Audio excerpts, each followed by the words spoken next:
Alright, I got a couple decks need some tune-up. So let's start with Azami, Lady of Scrolls. So Azami is going to be losing one card, gaining another.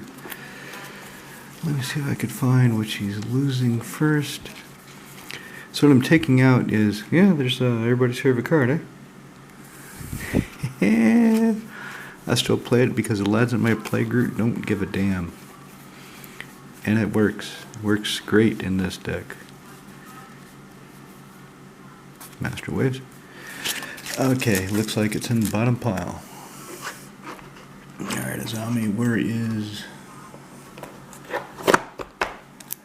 what's coming out?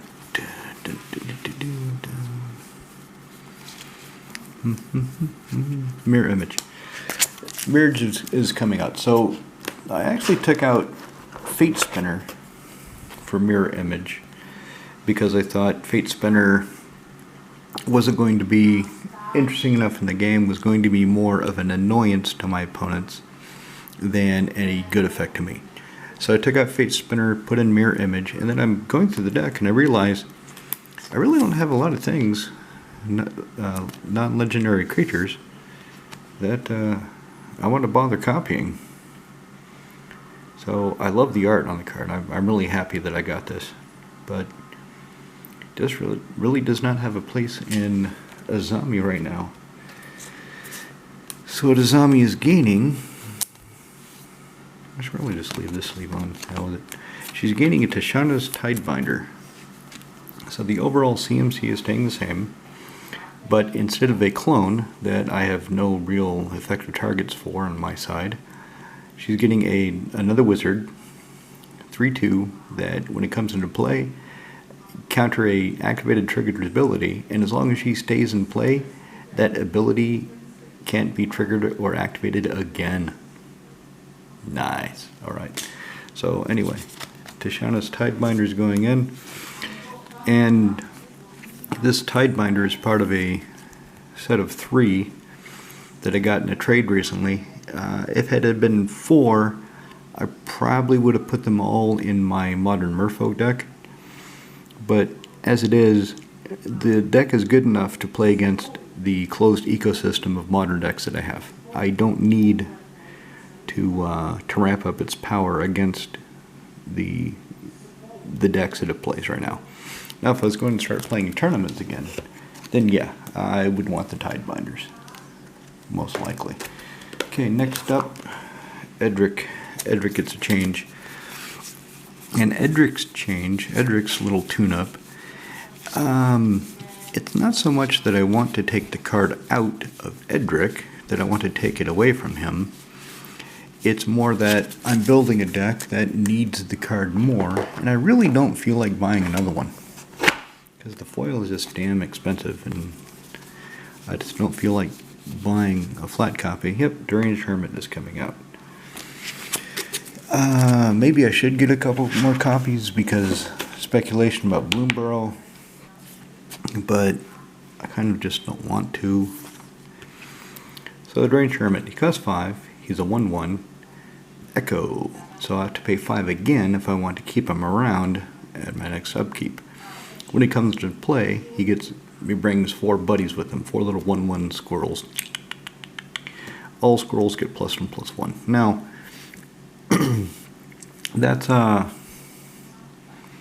that's interesting, and that's good. And in Edric, the idea is to get a lot of small creatures so I can attack with them.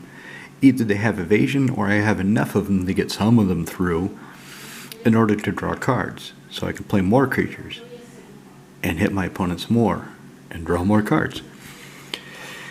And he's been pretty good in the deck, but what I'm replacing him with is Master of Waves, which the CMC drops from 5 to 4. I dropped the 2 green from 1 blue. He's a 2/1 instead of 1/1. Pro red, which sometimes is relevant. No echo. And I get elementals equal to my devotion to blue. So potentially, when I draw Master Waves, if I have, say, 3 other blue creatures, well, I should get the same number of creatures. I should get the I should get 4 elemental tokens. Of course, if he dies, they go away, whereas if he dies, the squirrels stay. But that's a risk I'm going to take. Something funny about this Master Waves. Okay, this is a art. Of course it's art, Jesus Christ. This is a foil signed copy, right? I have a full play set of these. I have a set of 4 in my modern extra cards. So I've got this collection of cards reserved for my modern vintage decks that are either obsolete, or I just don't have a deck for them right now, or they are sideboard cards. Well, he's a sideboard card from Merfolk, and I have the full set of 4.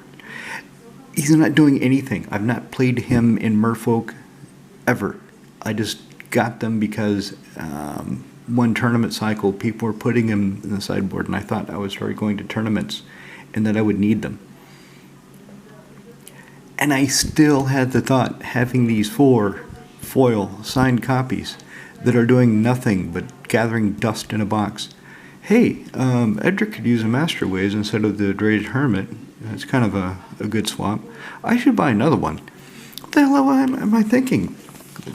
Because I didn't want to break up the play set. That was my first thought. Anyway, I need to employ the cards I have, right? So the next change is one I've not fully considered. I don't know exactly what I'm going to change, but I've got Sigarda here. So Sigarda is my everything dies but my stuff deck. A lot of buffs for the green-white creatures, and what I want to do is I want to put him in there. I got an extra Esper Sentinel. I'm not going to say why. When you see some videos I'll post later, you'll know why. So, 1 mana, 1 white for a 1/1. And of course, whenever an opponent casts first non-creature spell each turn, I draw a card unless they pay X, where X is his power. Well, I've got Murray's Wake in here. I've got Tolsimir in here. I've got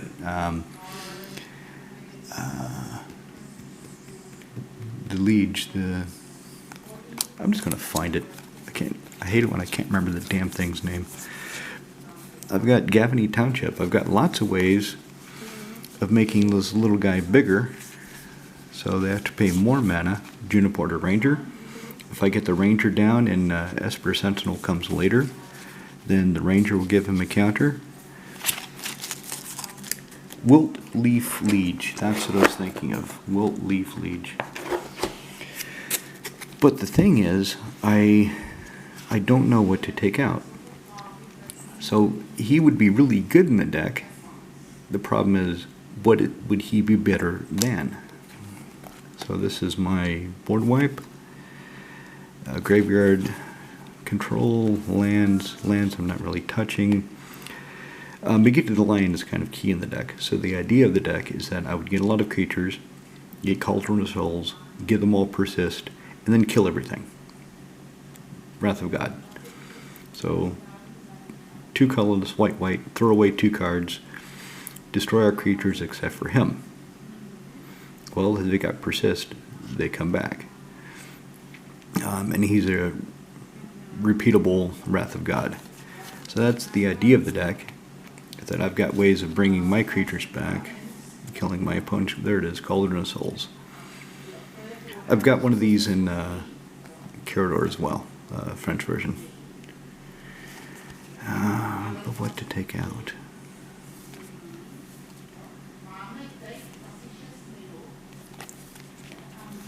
Is there anything that... I love Comrade Loxodonsky here. So, he costs 4. He's a 4 for when he comes into play, I gain 4 life. I can spend white, green, and regenerate all my creatures. Some of the effects, like Megita says the creatures cannot be regenerated. So Comrade Loxodonsky doesn't help in that case. But in other cases he does, and he still gains me 4 life. For example, Austere Command just says destroy, so I can regenerate them. I need what, one of the reasons she's in here is not only to give myself and my stuff hexproof, but put counters on my creatures. So when they come back with persist, if I can give them +1/+1 counters, it negates the neg1 that they got from the persist. Simulacrum, he's as good. Karmic Guide is good. This is going to be, I don't think there's anything that's going to be, well, I don't know. So she's got pro blue, black, and red. She does not have trample, but if I'm attacking somebody playing those colors, it doesn't matter that she doesn't have trample. And it's got him Fisher art. Route. See, they can't be regenerated. So trample, pro blue, pro red. And when he gets bigger, he becomes more interesting. Maybe Steward of Valoron. I don't really do anything with him. He looks cool. He's a 2/2. If I get, say, Woodleaf Liege, he's a 4/4 for 2 mana. Vigilance, and I can tap for green.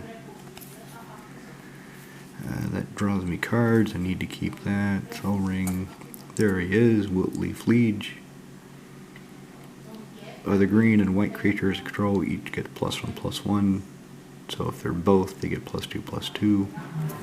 Sun Titan. Wall of Blossoms. Birthing Pod. Kind of key in the deck. I don't really need Sensei's Divining Top, I guess. This is really in here. Let me set it aside. It's really in here for lurking predators. So I can sift the top of my library when somebody casts a spell and make sure I get a creature off of lurking predators. He's in. I know it's a Johnny. He's not the greatest planeswalker, but he's in here because he can put a +1/+1 counter on my creatures and negate the persist counters. That's really his primary purpose. But do I need him with everything else? I don't know, maybe I should take out a Johnny. Tulsamir, need him to buff the creatures. Nova Blast Worm, of course, destroys everything, but if they have persist or indestructibility, then they don't die. What else? Kinvala, diverse protection. I thought about taking out Fertilid. Because I really don't use him. But it's kind of neat that I can remove a +1/+1 counter from Fertilid, and I can force target player to search their library for a basic land. So I can help somebody out. Not that I've ever done that. I haven't had Fertilid and played that off it. But it's an idea. It's a potential line of play that I would be losing if I took it out. Okay, Pride Mage need to stand. Dauntless Escort. Of course, Great Sun Titan. Hey, all my stuff's indestructible, and I'm going to kill all the creatures. Knight of the Reliquary. Got the Wind Riddle Dart here. She's good because she finds me any land. As long as I sack a forest or plains, she just goes and finds me any land, and it comes into play untapped. So she's good. Malera.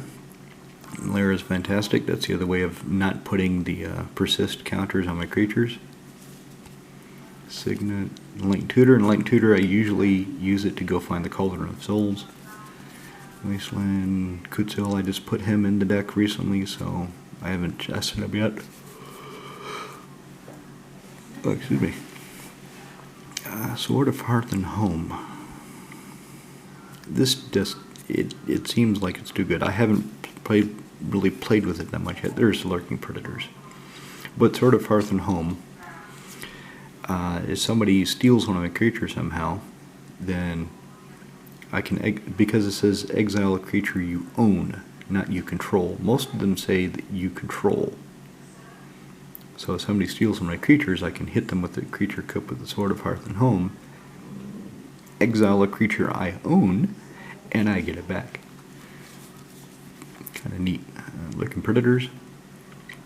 I'll never forget the game where my opponents were far more worried about Aura Shards than Lurking Predators.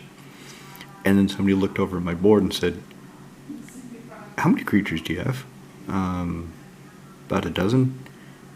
"How the hell did you get a dozen creatures?" "Lurking Predators. You guys keep casting spells."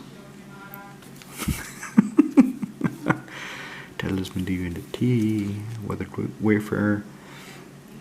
He's great in the early game. And with the Knight of the Reliquary, I don't really lose lands, but I can sacrifice them to maintain a number of lands to remain behind somebody in order to keep triggering him. Nykthos, Swift for Boots, Ranger, Hymn of Rebirth. This is just cool. So take a creature from any graveyard in green-white. Green-white with a unrestricted resurrection spell from any graveyard. Of course, resurrection costs 1 less and 2 white instead of white and green. But it only hits your stuff. This way I can, if somebody has something cool in their graveyard, I can get it. Beast Within, Harmonic Sliver. This is really good, and the odd possibility of it biting me in the ass because somebody busts out their Sliver deck is a bit remote. And I don't have to cast it if they're playing their Sliver deck. Kitchen Finks, Exploration, Medicine Runner. May remove a counter from target permanent. I thought of this really for the persist thing, because the persist idea is really central to the deck. But it also can take a counter off of a planeswalker. Anything with any kind of strange counter, I can just take it off. It's one of those effects that I don't use it often, but I like having it available for the times that I do need it. Remember the Fallen, Heartmender. What do I take out?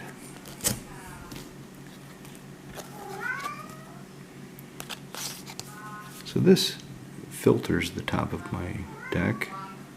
He draws me cards. Let me take a look at the other pile again. And one of the reasons this is so tough is Sigarda is one of my oldest decks, and it's very well tuned. It's very effective. She works. She does her thing.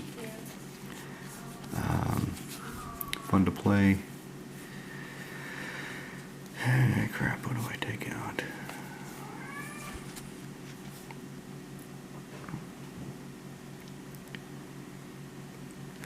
I probably should take him out, but I just don't want to. So what comes out? Yosei.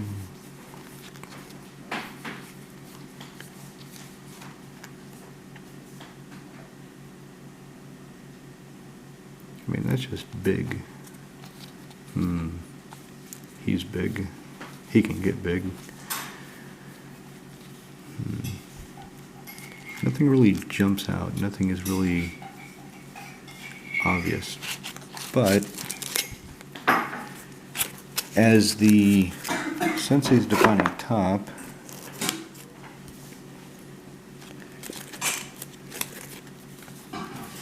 really only works with Lurking Predators. It's really the reason I have it.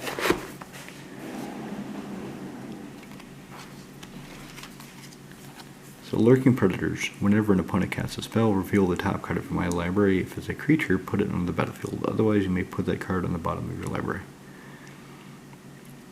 And this lets me sift the top to make sure it's a creature. If I take this out, then it becomes more random, maybe more fun, because I don't have anything else that cares about the top of my library in this deck. So let's try that. Let's take out Sensei's Divining Top.